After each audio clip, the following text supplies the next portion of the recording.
con la que estamos tratando de compartir todos los viernes un espacio para mantenernos actualizados con la temática de los derechos humanos. Hola Graciela, ¿cómo estás?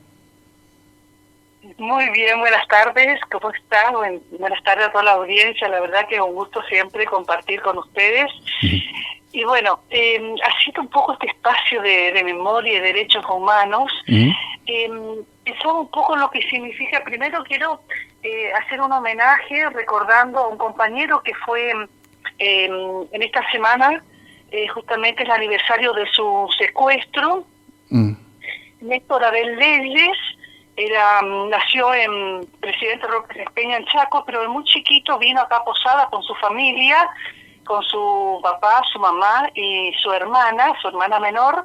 Estudió en la escuela, acá hizo la primaria, la secundaria, y después se fue a estudiar al Chaco, a estudiar ingeniería civil, y fue viendo todas las dificultades que tenían los estudiantes misioneros para estudiar fuera de su provincia. Decidió organizar la casa de misiones en Resistencia, ¿no?, de los estudiantes, y así para facilitar un poco todo lo que era la posibilidad de estudiar, y sobre todo estudiar en la universidad pública. En ese momento, ingeniería civil había solo en Resistencia, en la Universidad Nacional del Nordeste, así que estuvo estudiando allá. ¿De qué año estamos hablando? Compañeros. ¿Cómo? ¿De qué año estamos hablando, más o menos? Él fue a estudiar en el año 71. Ajá, está bien. Su hermana todavía estaba en la primaria, y bueno, él pudo estudiar allí, y por su solidaridad con los compañeros, estaba en la Juventud Peronista. Ahí tuvo su pareja, su compañera, que también estudiaba con él, y por las persecuciones que hubo ya en el año 75, vino primero a refugiarse acá a Misiones, después se fue a Buenos Aires, a Avellaneda. Allá trabajó trabajó como albañil, como plomero, como herrero, también en una fábrica de plásticos, y fue secuestrado ahí en Avellaneda el 1 de noviembre de 1977. Tenía 24 años, su bebé nació allá, y también quería hacer un homenaje a su mamá, a nuestra querida Pocha Leyes, de acá de Posada. Ella tenía una mercería, se llamaba Mercería Chela, como su hija menor, también militante de la UES, y fue secuestrada como estando en la secundaria.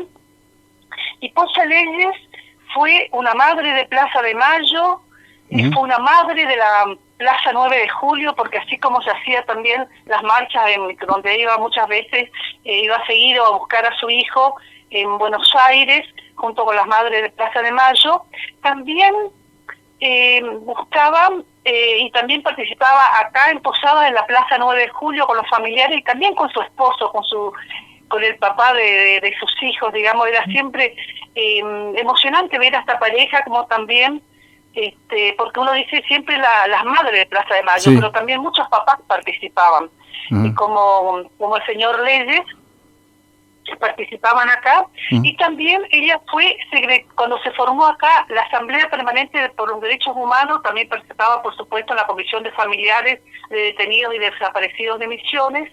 Y también, cuando se formó la Asamblea Permanente por los Derechos Humanos, fue secretaria de esta comisión cuando el doctor López Forastier era presidente, digamos. Fue una mujer así, muy luchadora toda su vida, y nos acompañó siempre en todos los reclamos de memoria, verdad y justicia. Lamentablemente no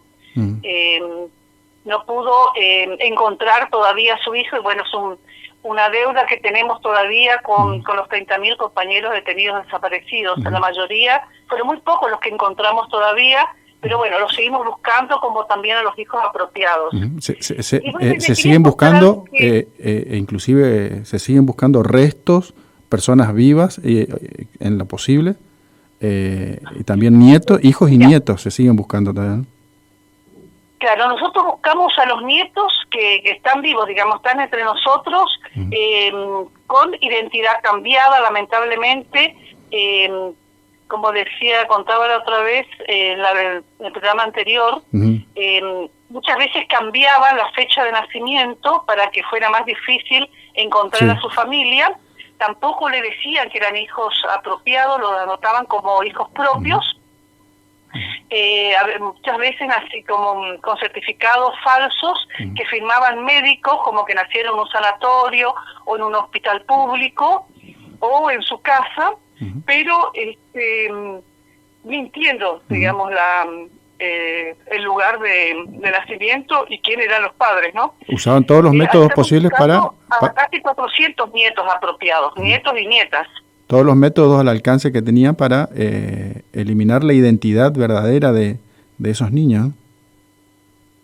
Sí, eso es lo más doloroso porque familias que le esperaban con tanto amor, los abuelos, los tíos, el papá y mamá, digamos, y bueno, muchas veces hicieron desaparecer no solo a la mamá, sino también al papá, y a veces hay familias que han desaparecido 4, 5, 6 personas.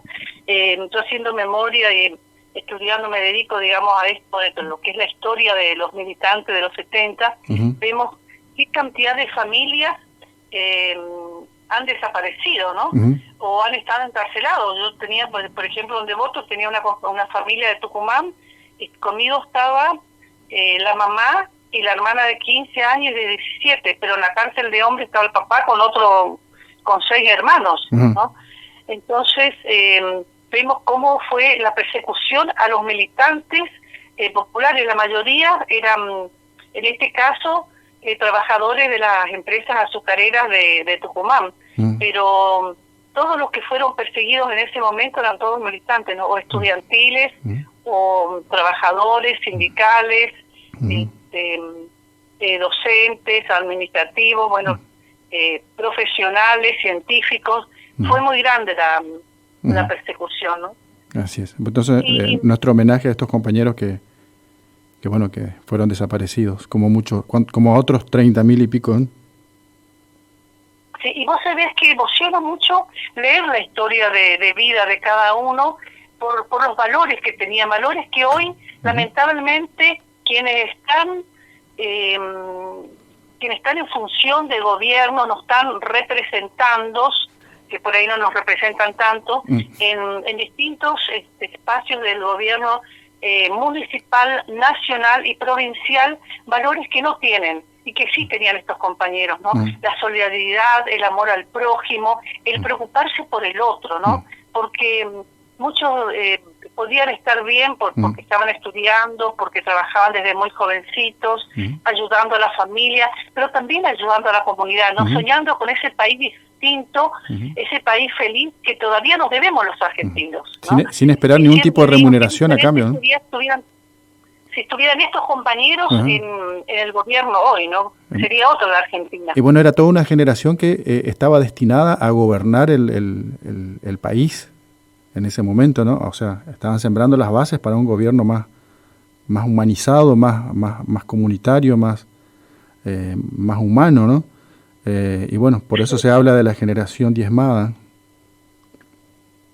Sí, lamentablemente, pero yo creo que para nosotros que somos militantes hoy, es importante por ahí ver los juicios de lesa humanidad para conocer esas historias de vida y fortalecer nuestra ideología, nuestra forma de ser con el otro, ¿no? Cómo tenemos que cuidar nuestro sindicato, cómo tenemos que cuidar a nuestros compañeros, cómo tenemos que organizarnos para reclamar derechos que fuimos perdiendo, ¿no? Sí. Yo tuve la dicha, siempre digo la dicha, que no tuvieron mis abuelos, mis bisabuelos, de poder jubilarme hoy, ¿no? Para mí es un honor muy grande llegar a este derecho, ¿no? Así como empecé a trabajar muy joven, poder jubilarme, ¿no? Y la jubilación significa época de júbilo, de merecido descanso.